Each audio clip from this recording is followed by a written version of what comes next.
ನೋಡಿ, ಒಂದು ತೆಂಗು ಗಿಡ ಬೆಳೆದು ರೈತರು ಎಷ್ಟು ಆದಾಯ ಮಾಡ್ಬೋದು ಅಂದರೆ, ನಿಮ್ಗೆ ಒಂದು ತೆಂಗಿನ ಗಿಡ ಬಂದುಬಿಟ್ಟು 100 ರೂಪಾಯಿಂದ 500 ರೂಪಾಯಿ 750 ರೂಪಾಯಿವರೆಗೂ ಕೂಡ ಗಿಡ ಇದೆ. Depends on variety.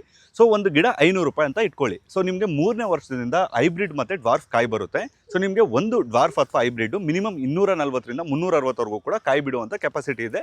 With good maintenance, ಚೆನ್ನಾಗಿ ನೀರು ಕೊಟ್ಟರೆ. ಸೊ ನೀವು 200 ಕಾಯಿ ಇಟ್ಕೊಂಡ್ರು ಕೂಡ ಇವತ್ತು ಎಳ್ನೀರು ಕೊಟ್ಟರೆ 20 ರೂಪಾಯಿ ಹೋಗ್ತಿದೆ. 20 ರೂಪಾಯಿ ಅಂದರೂ ಕೂಡ ನಿಮಗೆ 4000 ರೂಪಾಯಿ ಒಂದು ಮರದಿಂದ ಆದಾಯ ಬರುತ್ತೆ.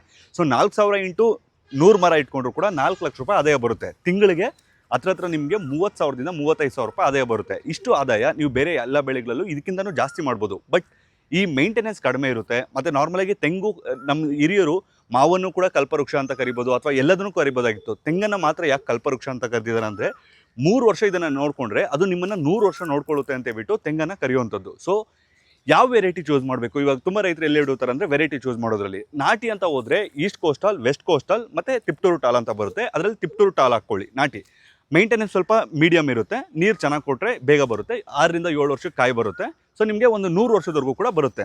ಆದರೆ ನಿಮಗೆ ಕಾಯಿ ಬರೋದಕ್ಕೆ 6-7 ವರ್ಷ ವೆಯ್ಟ್ ಮಾಡಬೇಕು. ಸೊ ಅದಕ್ಕೆ ಆಲ್ಟರ್ನೇಟಿವ್ ಬಂದಿದ್ದರೆ ಡ್ವಾರ್ಫ್ ವೆರೈಟೀಸ್. ಡ್ವಾರ್ಫ್ ವೆರೈಟೀಸಲ್ಲಿ ಮಲೇಷಿಯನ್ ಆರೆಂಜ್, ಗ್ರೀನ್, ಯೆಲ್ಲೋ ಮತ್ತು ಇನ್ನೂ ತುಂಬ ವೆರೈಟೀಸ್ ಬರುತ್ತೆ. ಅದರಲ್ಲಿ ನಾರ್ಮಲಾಗಿ ಡ್ವಾರ್ಫಲ್ಲಿ ಒಂದೇ ಒಂದು ನೆಗೆಟಿವ್ ಏನಪ್ಪ ಅಂದರೆ, ನಿಮಗೆ ಎಳ್ನೀರಿಗೆ ಮಾತ್ರ ಆಗುತ್ತೆ. ಸೊ ಡ್ವಾರ್ಫಲ್ಲಿ ನಂಬರ್ 1 ಯಾವುದು ಅಂದರೆ ಗಂಗಾ ಬೋಂಡಮ್. ಇದು ಎಳ್ನೀರಲ್ಲಿ ಸ್ವೀಟೆಸ್ಟ್ ವೆರೈಟಿ ಮತ್ತು ಹೈಯೆಸ್ಟ್ ಎಳ್ನೀರು ಇರುತ್ತೆ, ಹೈಯೆಸ್ಟ್ ಈಲ್ಡ್ ಇರುತ್ತೆ.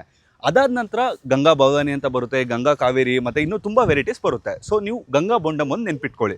ಆದರೆ ಇದರಲ್ಲಿ ಎಳ್ನೀರಿಗೆ ಮಾತ್ರ ಆಗೋದ್ರಿಂದ ನೀವು ನೆಕ್ಸ್ಟ್ ಬರೋವಂಥದ್ದು ಹೈಬ್ರಿಡ್ ಏನಾಗುತ್ತೆ ಅಂದರೆ, ಎಳ್ನೀರಿಗೂ ಆಗುತ್ತೆ ಮತ್ತು ಕಾಯಿಗೂ ಆಗುತ್ತೆ.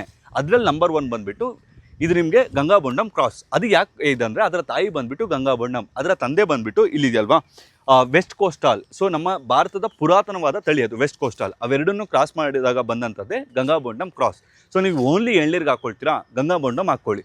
ಎಳ್ನೀರು ಮತ್ತು ಕೊಬ್ಬರಿಗೆ ಎರಡಕ್ಕೂ ಬೇಕಾ, ಗಂಗಾ ಬೋಂಡಮ್ ಕ್ರಾಸ್ ಹಾಕ್ಕೊಳ್ಳಿ.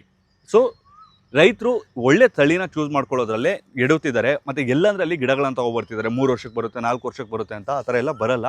ಸೊ ಪ್ರಾಪರಾಗಿ ಇರೋದ ಕಡೆ ನೋಡಿ ತೊಗೊಳ್ಳಿ. ನಿಮ್ಗೇನಾದರೂ ಗಂಗಾ ಬೋಂಡಮ್ ಕ್ರಾಸ್ ಬೇಕಿತ್ತು ಅಂದರೆ ಕೆಳಗಡೆ ಕಾಣ್ತಿರುವಂಥ ಕಾಂಟ್ಯಾಕ್ಟ್ ನಂಬರ್ ಕಾಂಟ್ಯಾಕ್ಟ್ ಮಾಡಿ. ತುಂಬ ಕಡಿಮೆ ಇದೆ. ಸೊ ಮೊದಲೇ ಬುಕ್ ಮಾಡ್ಕೊಳ್ಳಿ.